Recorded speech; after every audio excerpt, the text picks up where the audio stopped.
Assalamualaikum warahmatullahi wabarakatuh. Perkenalkan, nama saya Ijmal Najib. Saya mahasiswa dari Universitas Muhammadiyah Bandung, jurusan Teknik Informatika. Kali ini saya akan mempresentasikan tentang prototyping UI dari aplikasi NFT Marketplace. Yang pertama ada latar belakang dari aplikasi ini. NFT Marketplace app ini adalah sebuah aplikasi marketplace atau pasar online yang memungkinkan perdagangan NFT. NFT sendiri adalah potongan kode digital unik yang dapat dikaitkan dengan aset digital seperti karya seni digital. Lanjut ada user persona. Di sini ada nama, ada profile, ada biografi, ada motivation, goals, frustration, personality, dan tools. Yang kedua ada skenario. Johnson adalah seorang pelajar dan seseorang yang memiliki hobi bermain kripto dan NFT. Dia sekarang berusia 19 tahun. Suatu hari, Johnson berkumpul dengan teman-temannya di luar sekolah dan berdiskusi tentang NFT. Karena tertarik dengan NFT, dia memutuskan untuk mencari dan menelitinya. Banyaknya informasi dan berbagai jenis NFT di pasar, Johnson merasa kewalahan dan bingung. Saat berbicara dengan teman-temannya tentang NFT dan dari mana dia harus membeli dan menjual, salah satu temannya merekomendasikan untuk mencoba NFT Marketplace, yang merupakan aplikasi perdagangan NFT. Setelah tiba di rumah, dia mulai meneliti tentang NFT Marketplace. Melihat manfaatnya dan betapa mudah menggunakannya, Johnson memutuskan untuk mencobanya. Setelah memperdagangkan beberapa NFT, dia ketagihan. Dia menyukai kesederhanaan NFT Marketplace dan menjadi trader reguler NFT. Setelah itu, dia bahkan mulai merekomendasikan NFT Marketplace kepada orang lain.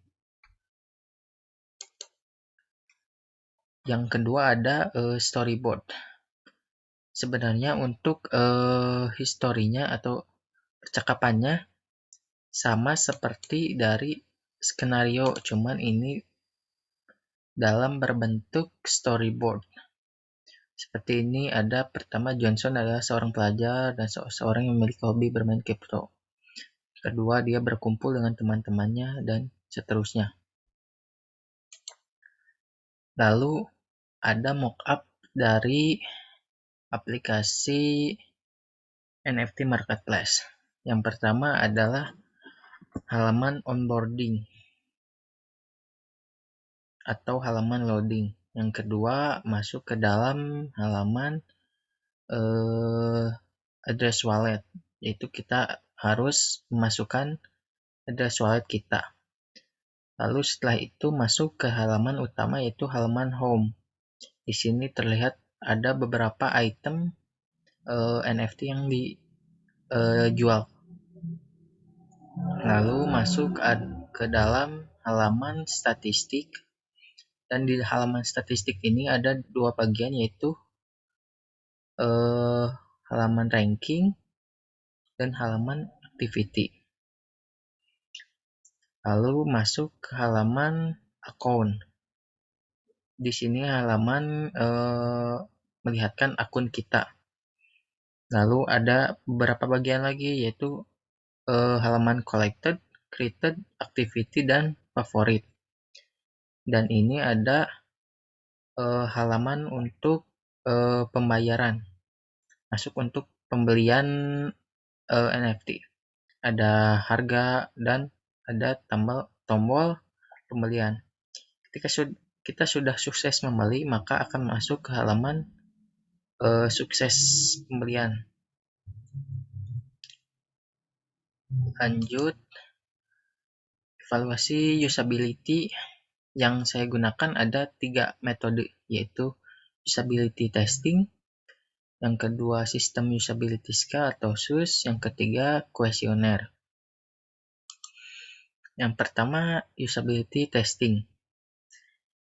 Usability testing adalah metode yang digunakan untuk mengevaluasi UX atau User Experience sebuah produk atau situs dengan cara melakukan pengujian kegunaan produk atau situs tersebut terhadap sekelompok pengguna atau pelanggan. Usability testing dilakukan dengan cara melakukan pengujian kegunaan produk atau situs tersebut terhadap sekelompok pengguna atau pelanggan.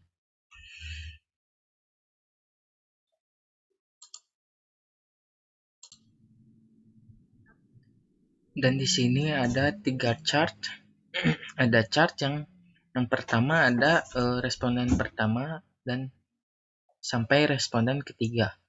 Yang pertama itu 136 detik, yang kedua 154 detik, dan yang ketiga ada 127 detik. Total pengerjaan 417 detik dari 3 responden yang sudah menyelesaikan 12 task. Total rata-rata waktu yang dibutuhkan responden untuk mencoba prototipe ini ialah 139 detik. Lanjut, ada sistem usability scale. Apa sih sistem usability scale itu? Jadi, sistem usability scale atau SUS adalah alat pengukuran yang dapat digunakan untuk mengukur tingkat usability sebuah sistem. Dibentuk oleh John Brooke pada tahun 1986, sistem usability scale ini dapat digunakan untuk mengukur tingkat usability pada berbagai produk, seperti hardware, software, mobile app, hingga website. Dalam cara menggunakan sistem usability scale ini, ada beberapa aturan dalam penghitungan skor USUS. Yang pertama, setiap pertanyaan bernomor ganjil, skor setiap pertanyaan yang didapat dari skor pengguna akan dikurangi 1. Yang kedua, setiap pertanyaan bernomor genap, skor akhir didapat dari nilai 5, dikurangi skor pertanyaan yang didapat dari pengguna. Yang terakhir ada skor SUS, didapat dari hasil penjumlahan skor setiap pertanyaan yang kemudian dikali 2,5. Aturan perhitungan skor untuk berlaku pada satu responden. Untuk perhitungan selanjutnya, skor SUS dari masing-masing responden dicari skor rata-ratanya dengan menjumlahkan semua skor dan dibagi dengan jumlah responden. Lalu ada kuesioner. Di sini saya ada 10 pertanyaan yang diajukan dalam Google Form. Pertanyaan ini memiliki acuan pada pertanyaan sistem usability scale. Saya berpikir akan menggunakan aplikasi NFT Marketplace lagi.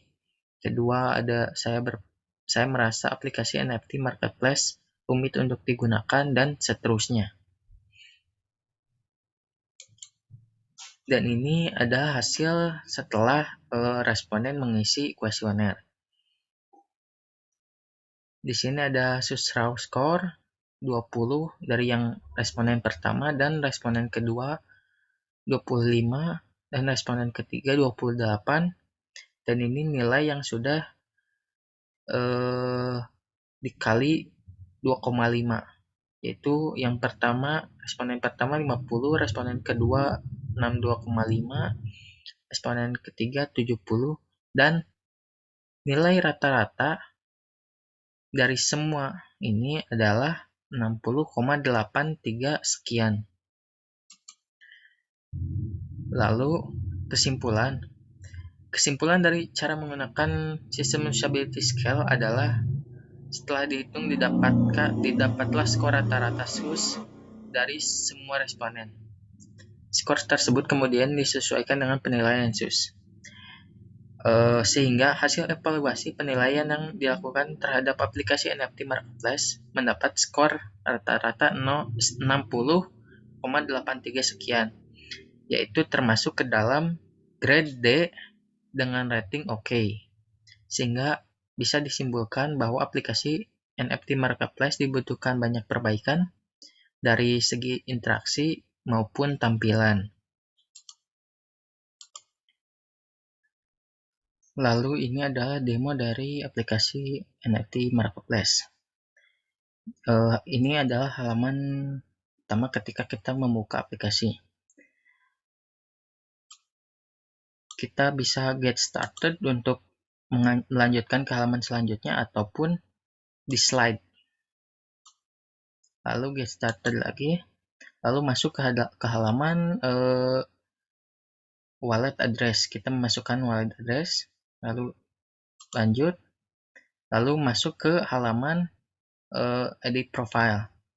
Kita diharuskan untuk memasukkan username, email, dan biodata.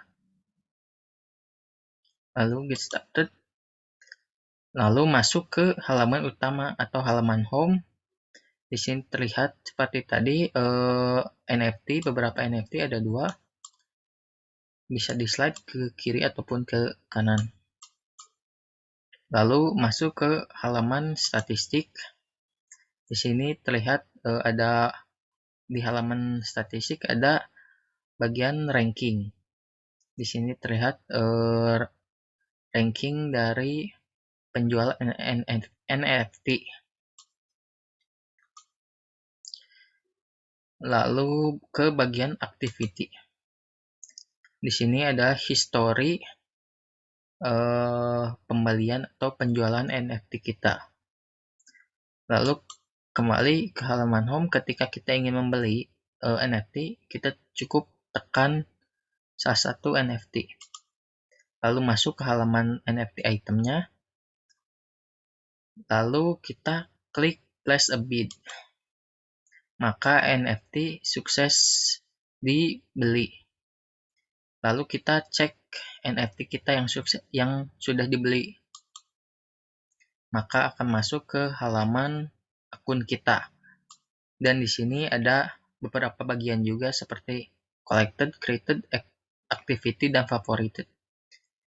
Dan NFT yang sudah dibeli tadi akan masuk ke bagian collected ini. Lalu kita masuk ke halaman created. Ada NFT juga. Lalu activity yaitu pembelian NFT dan favorit.